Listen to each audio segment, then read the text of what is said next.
ओम और तत् जो सांकेतिक शब्द है तत्, ये दास बता सकता है इस पृथ्वी पर और किसी के पास नहीं है। यदि इस दास से चुरा कर नाम लेकर के और फिर आप पे स्वयंभू गुरु बनकर को दान कर रहा है तो महा दुश्मन है समाज का। पहले वालों ने नाश कर दिया, वो और कर देगा। उससे भी हमने बचना है। ऐसे कोई पाखंडी कहीं मिल जावे उससे भी बचाना है। जनता को समझाना है कि नकली है, इसको कोई अधिकार नहीं है। ठीक है, मानने उसका भला, ना तो भाई उनकी मर्जी, नहीं मानने तो कहीं भी जाओ, वो उनकी सजा मिलेगी फिर भगवान के दरबार में। तो सतनाम 2 अक्षर का है, एक ओम और एक तत्। और सत जो उसमें शब्द है वो आदि नाम है, इसको सार नाम भी कहते हैं, वो भी गुप्त है। तो गीता अध्याय नंबर 8 के श्लोक नंबर 13 में गीता ज्ञानदाता कहता है मेरा एक ओम मंत्र है, बस, नथिंग एल्स।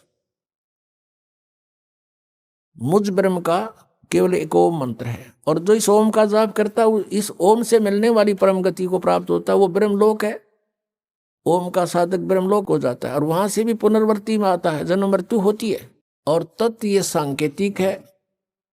3 पुरुष हैं गीता जी अध्याय नंबर 15 के श्लोक नंबर 1 से लेकर 4 में और 16 और 17 में कंसेप्ट क्लियर कर रखा है।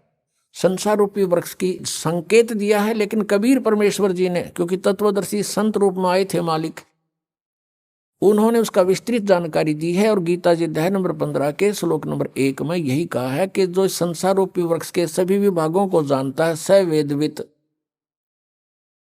पत्तों सहित जानता है जड़ से लेकर, वो तत्वदर्शी संत है। वो स्वयं परमेश्वर ही आते हैं। वो चौथे अध्याय के 32वें श्लोक में वो भी स्पष्ट किया है कि ब्रह्मणे मुखे सच्चिदानंद घन ब्रह्म के द्वारा अपने मुख से बोली हुई वाणी में यज्ञों यानी धार्मिक अनुष्ठानों की जानकारी विस्तार से कही गई है। चौथे अध्याय के 34वें श्लोक में कहा कि उस तत्व ज्ञान को तत्वदर्शी संत ही जानते हैं, उनसे पूछो।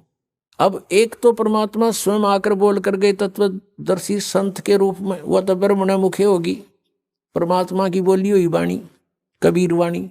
और फिर उस वाणी को कोई समझेगा, वो तत्वदर्शी संत है। तो आज तक कबीर परमेश्वर की वाणी को कोई नहीं समझ सका। इस दास पर मेहर करी परमात्मा ने, इन सदग्रंथों को जाना, सद्बुद्धि दी परमेश्वर कबीर जी ने और उनको खोला। अब हम उस प्रसंग पर आते हैं। 3 पुरुष बताए, सरपुरुष, अक्षर पुरुष, 16वें श्लोक में 15वें जाएगा।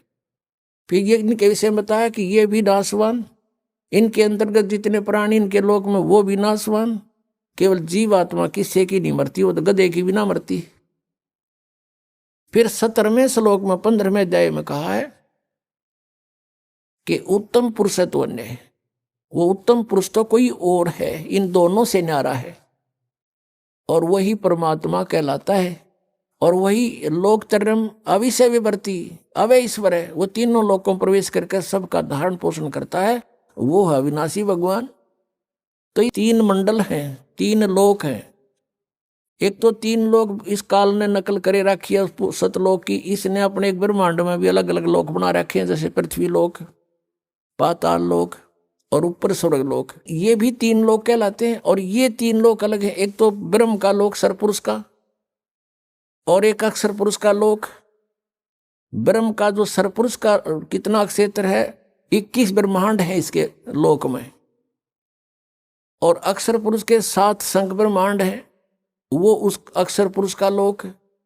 और तीसरा जो है वो ऊपर के लोक हैं, सतलोक, अलखलोक, अगमलोक और अनामी लोक। तो उन 4 लोकों में परमात्मा कबीर जी ही अन्य रूप धारण करके रहते हैं मनुष्य दृश्य ही। तो इस प्रकार ये 3 पुरुष, पुरुष माने परमात्मा, 3 प्रभु।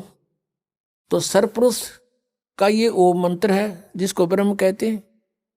अक्षर पुरुष का ये तत्व है जो सांकेतिक ये दास बताओगा, जो ये तत्व और ओम मिलकर के सतनाम बनेगा।